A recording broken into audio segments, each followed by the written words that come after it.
இந்த 7 உணவுகளும் உங்களுடைய ஸ்பெர்ம் குவாலிட்டியையும் எண்ணிக்கையும் ரொம்ப பாதிக்கக்கூடியது. அதில் நம்பர் 1 கெஃபைன்.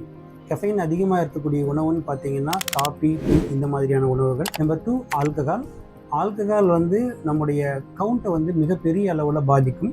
நம்பர் 3 அப்படின்னு பார்த்தீங்கன்னா ரிஃபைன்டு ஃபுட்ஸ், அதாவது ஜங்க் ஃபுட்ஸ். இந்த நம்முடைய எல்லாத்துக்குமே தெரிஞ்சது, அது மிகப்பெரிய அளவில் நம்முடைய ஸ்பெர்ம் கவுண்ட்டை பாதிக்கக்கூடியது. நம்பர் 4 அப்படின்னு பார்த்தீங்கன்னா ரீஹீட்டட் ஃபுட்ஸ். இந்த ரீஹீட்டட்ங்கிறது நம்ம எண்ணெயை திரும்ப திரும்ப உபயோகப்படுத்துகிறோம், உணவுகளை திரும்ப திரும்ப வெப்பப்படுத்தி உபயோகப்படுத்துகிறோம். 5வது என்னன்னு பார்த்தீங்கன்னா பிளாஸ்டிக்கில் அடைக்கப்பட்ட உணவுப் பொருட்கள். ஸோ பிளாஸ்டிக் இல்லாத உலகமே இல்லைன்னு ஆயிடுச்சு. அதுக்கு அடுத்தது முக்கியமாக நம்ம அதிக அளவில் எடுத்துக்கக்கூடிய சுகர். ஸோ எக்ஸசிவாக ரீஃபைன் சுகர், வெள்ளை சர்க்கரையை எடுத்துக்கிறோம் அப்படின்னா அது மிகப்பெரிய அளவில் நம்முடைய இந்த கவுண்ட்டை பாதிக்கும். இன்னொன்று, எல்லார் வீட்லேயுமே அடைபட்டு இருக்கக்கூடிய ஃப்ரிட்ஜில் வச்ச உணவுகள், அதுவும் பதப்படுத்தப்பட்ட உணவுகள் நம்முடைய ஸ்பெர்ம் கவுண்ட்டை மிக முக்கியமாக பாதிக்கும்.